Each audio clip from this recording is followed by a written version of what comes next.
Welcome, everybody. Hey, Alfie.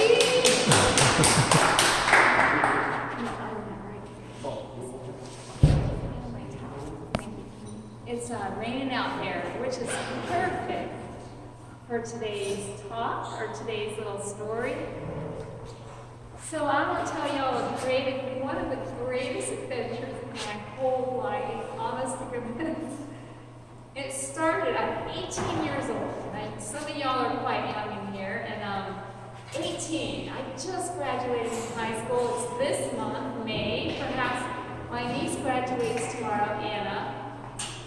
Maybe I graduated on the same Saturday, I'm not sure, I don't remember that, but graduate from high school, and in those days, what am I going to do with myself? All I knew is that I didn't want to live at home anymore. Anyway, I wanted to get away. So I'm looking in the big newspaper, and in those days, that's how you found jobs. And I found a job. I found a job to be a pixie photographer. Travel the country on an expense account. They give you a car, they pay for all the insurance, the gas.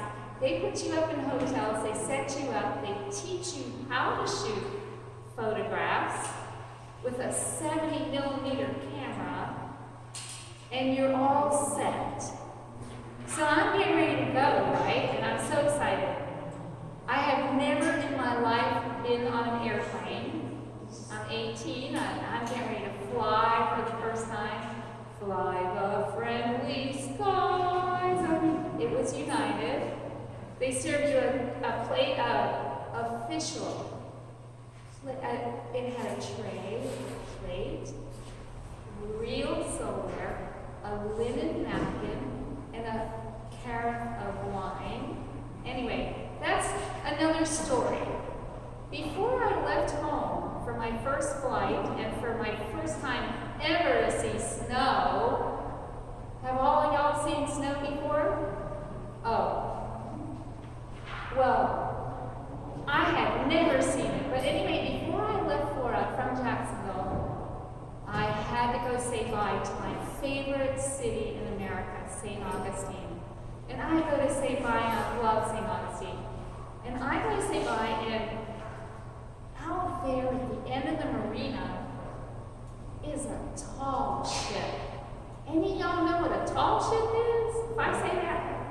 Okay, so you heard of the Pirates of the Caribbean? He had a pirate ship, Johnny Depp's boat. That's the boat. It was not that boat that day, but that's the boat I'm telling y'all the story about. We're going to get to that. So anyway, I go to St. Augustine at the end of the pier. By y'all, at the end of the marina is a tall ship called the Spaven, which means the swan from Switzerland. And the Spaven has sailed all the way from Washington State, all the way around America, is landed in St. Augustine, and they're ready to sail in the tall ship race in Boston for the 1976, the 200th anniversary of our country, the 200th birthday of our official, so 1976 was when I graduated. I'm older than a lot of y'all. But anyway, so here's this boat, and I go as fast as I can. You're not allowed to run on docks. I'm going out there, and they have the gangplank going up, and there's a little rope across it that said closed. I'm like, closed?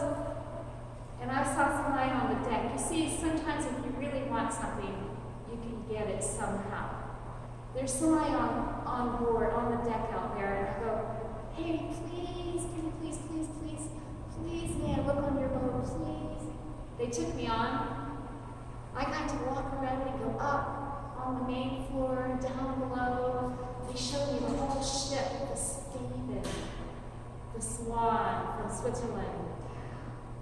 And I'm so excited. I remember I have a flight the next morning, right? A new life. May I please? Can I sail with y'all, please? Do you know how to sail? Remember, I'm 18, I have zero experience with life.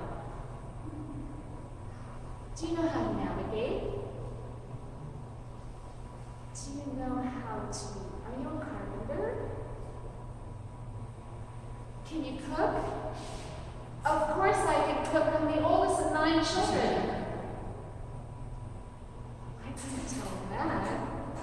I couldn't cook for a crew. They said to me, okay, when you get more experience in life, you come back and we will gladly take you.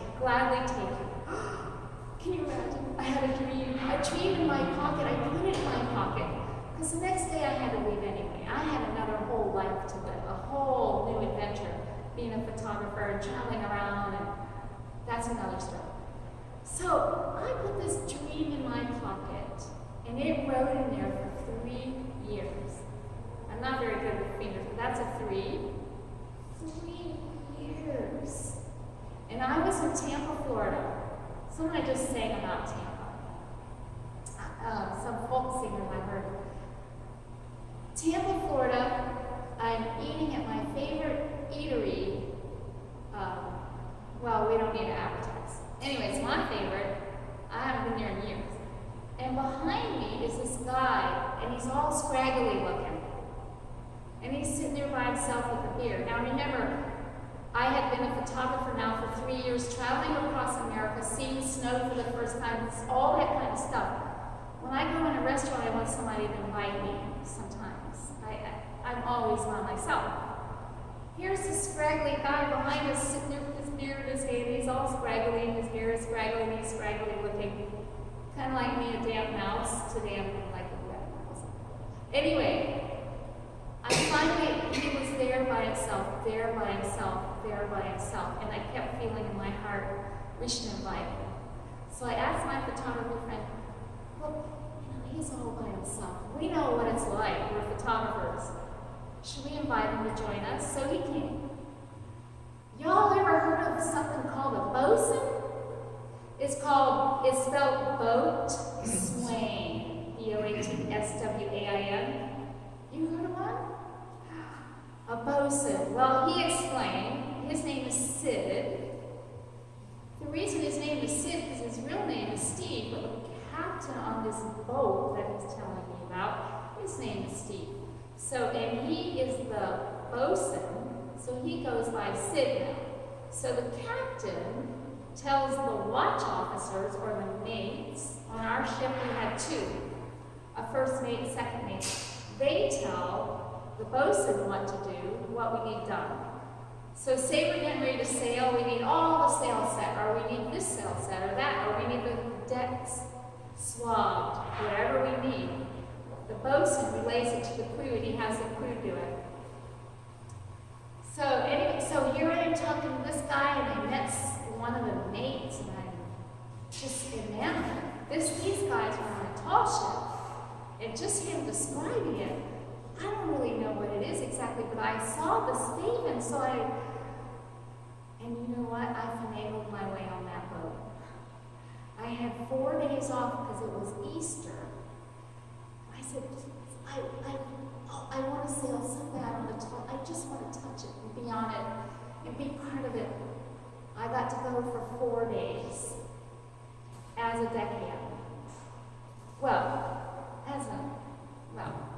They just taught me how to do stuff. For instance, here is a 1-inch scraper. Y'all know what that means?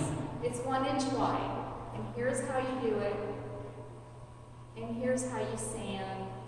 They were getting the ship ready to go the Boston was the summer port. The home port is Tampa Bay. So they're going to Boston, and they're getting her seaworthy. We redid all the rigging, and we stitched sails, and we redid the P-pods, the rowing and the sailing P-pods. We did all these things to get her seaworthy. She's called the Brig, unicorn. So what that means, they have these masts, 2 masts with square sails, 5 sails on top of each other, and the biggest one is the lowest one, with yard arms, the things that hold the sails out there, yard arms. And when you go in life, everywhere you go, there's a new language. Bosun, he sleeps in the forecastle. You know how to spell it? Forecastle. That's the front of the boat. He sleeps up in the forecastle, the forecastle. He gave me a bunk my first night. I'm sleeping in the saloon down below. And he showed me how to use anybody know what this is? The head? The bathroom? He showed me how to do that. And then I worked for 4 days, and my hands were bandaged and wrapped, and I was blistered to pieces because I'd never done such hard labor. Well, then it's time to go out at sea. And I had permission to go down I was going to get off in Miami. And they hired, I was a volunteer. They hired a guy, his name was Spike. He was formerly a captain of a tugboat. Well, Spike thought he could come over and do a mutiny. Do y'all know what that means? He's going to kick the captain off and take over the ship. You just don't come on a newbie by yourself and think you can run everything. So in Key West, they booted him off, and they needed a full-time crew member. I ended up volunteering there for 6 weeks, and I was supposed to get off in Miami, and then I was going back to my photography job. Anyway, they needed full-time crew, not paid, volunteer. I didn't mind. I had room and board. But I had never been to sea. So now let's go out to sea. You know, right over there on the heritage stage, they are, right now, some guys out there singing, a holler hey, but I don't know if any of them have ever done it, where you actually have a shanty man, and you're actually, he's the shanty man singing, and we're responding, holler hey, and they're singing away, and we're doing the chorus. King Louis was the king of France for the revolution. Away, away. This is setting the sail. We got 10 of us on one line. This is the mainsail, the chorus, the biggest sail. Away, away. If we're not in order, can you imagine if I'm pulling, they're pulling at a different time? It doesn't work. So shanties get us to go, away, Joe. Now remember, it was King Louis was the king of France. Before they did his head cut off, which spoiled his constitution. Away, away, away, Joe. There's some great sea shanties. I loved it. We even made an album on the boat of us hauling on the halyards, setting sails, or doing the windlass. That's pulling up the anchor. Whatever we were doing. And one more was, whiskey is the life of man. Whiskey, Johnny. A whiskey from an old tin can. Whiskey fire me, Johnny, oh. There's a lot of it. It's kind of cool right now because sea shanties are becoming stylish, or young people are singing sea shanties, and I love it. So, okay, here we are going out to sea. I had never, now, flying was one thing, seeing snow was exciting, but being out at sea, I didn't understand a tall ship at all. So here we are. We're sailing along. There's no shore anywhere to be seen. We're 100 miles off. No shore, nothing. And a storm comes. And so bow watch normally is right on the bow, right out on the bow, out there. Now I'm sitting on top of the galley house. Do y'all know what a galley is? The kitchen where they cook, right? So that's on deck. It's all sealed up. I'm sitting on the roof. There's a scary little creature out there. I'm sitting on the galley house to do bow watch, and I'm clinging on because the boat is rolling, and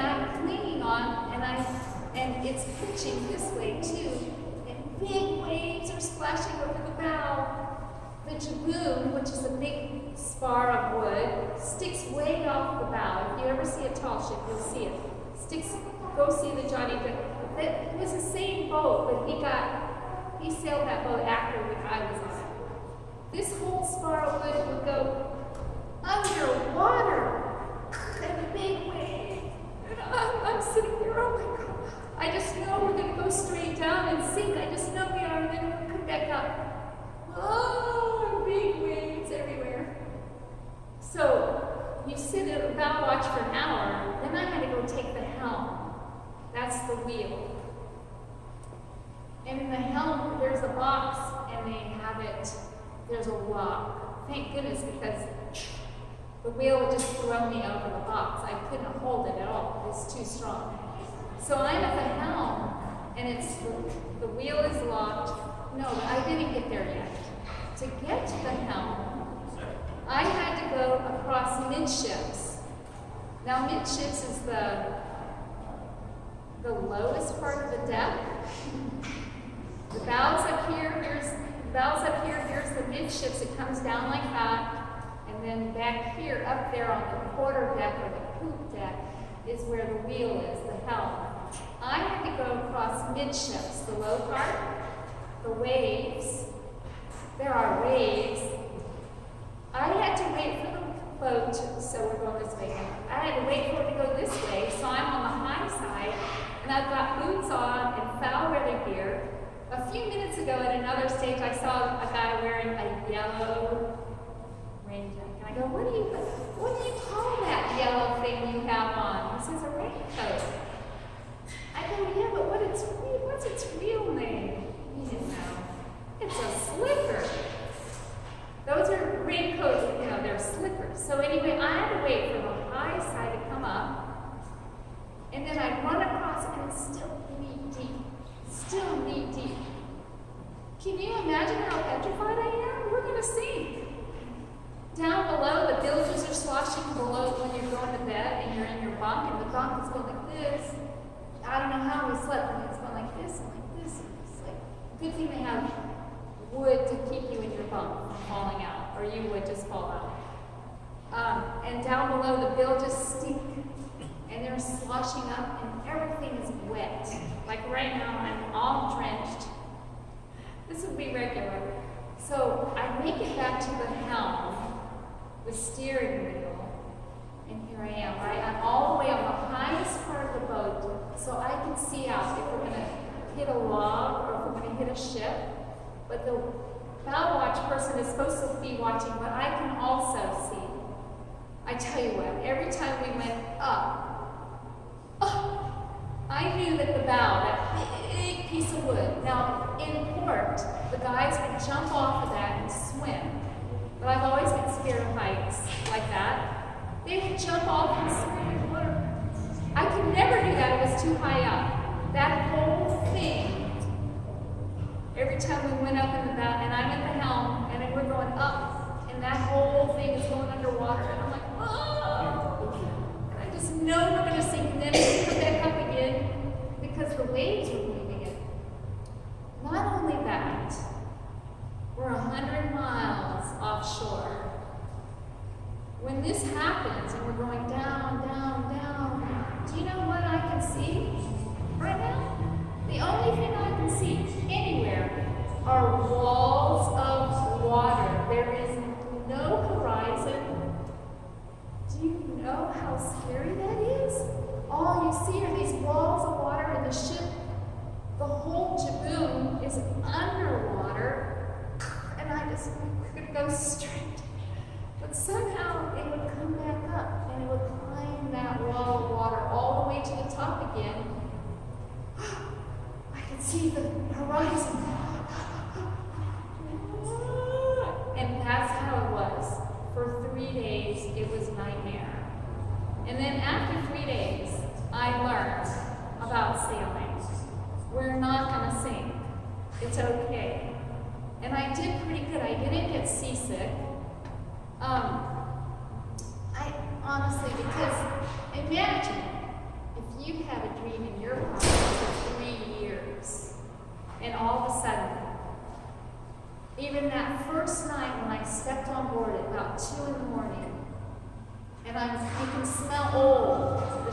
wooden, and it's old. And I look up aloft, and here it's cranking up there because the boat is moving. It's hooked to a dock, and it's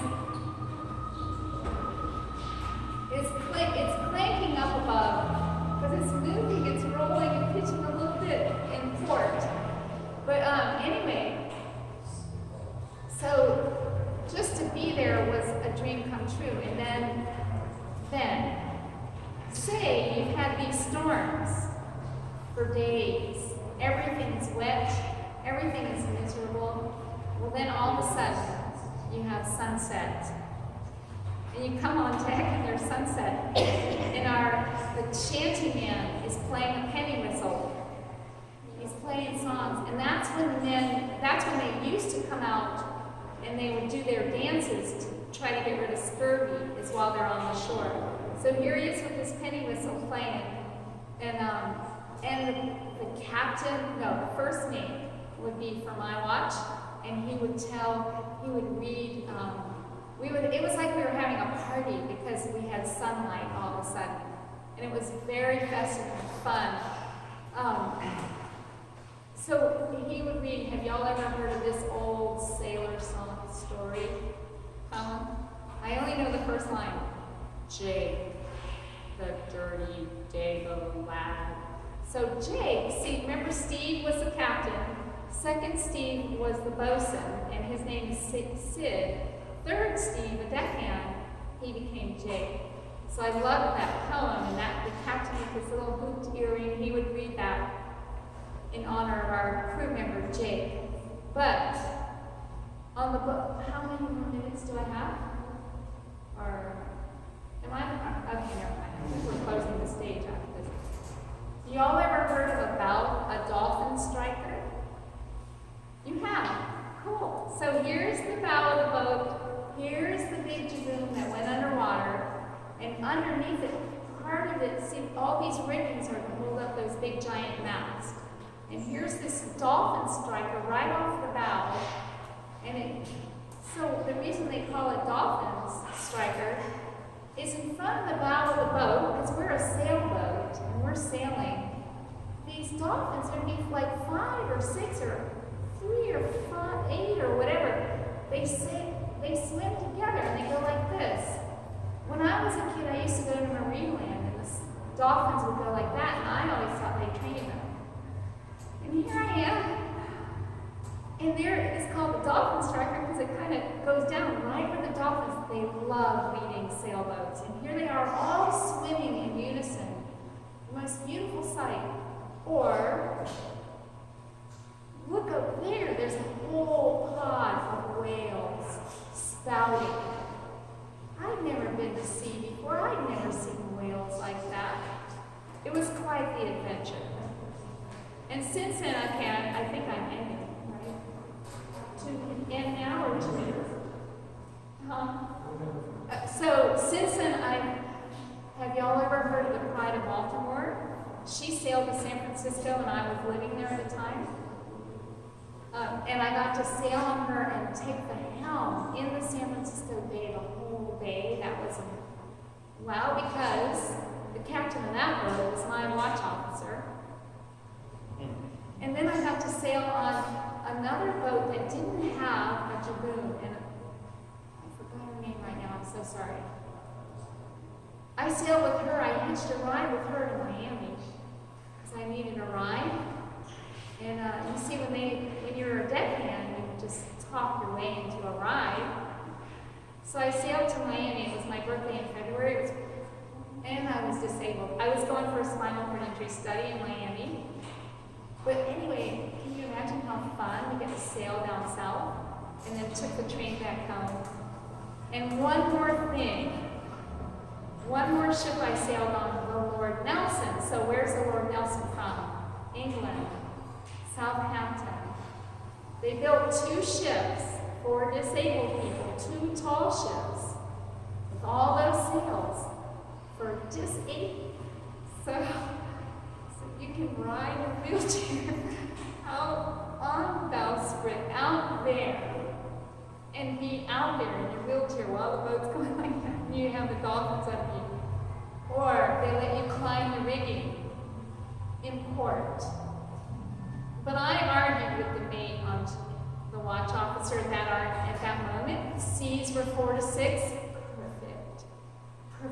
to climb in the rigging, and I begged him. I said, please, can I go in the rigging? The sea is perfect right now. He goes, no, how about tomorrow when we're in port? I go, no, right now, look, it's perfect sea, please. How about tomorrow when we're in port? They'll hoist you up in your wheelchair and let you be up in the rigging. But I said, no, I go, you would let any able-bodied person up there. That's no fair. I want to go. So he said, just a minute, and the captain was snoring. So he let me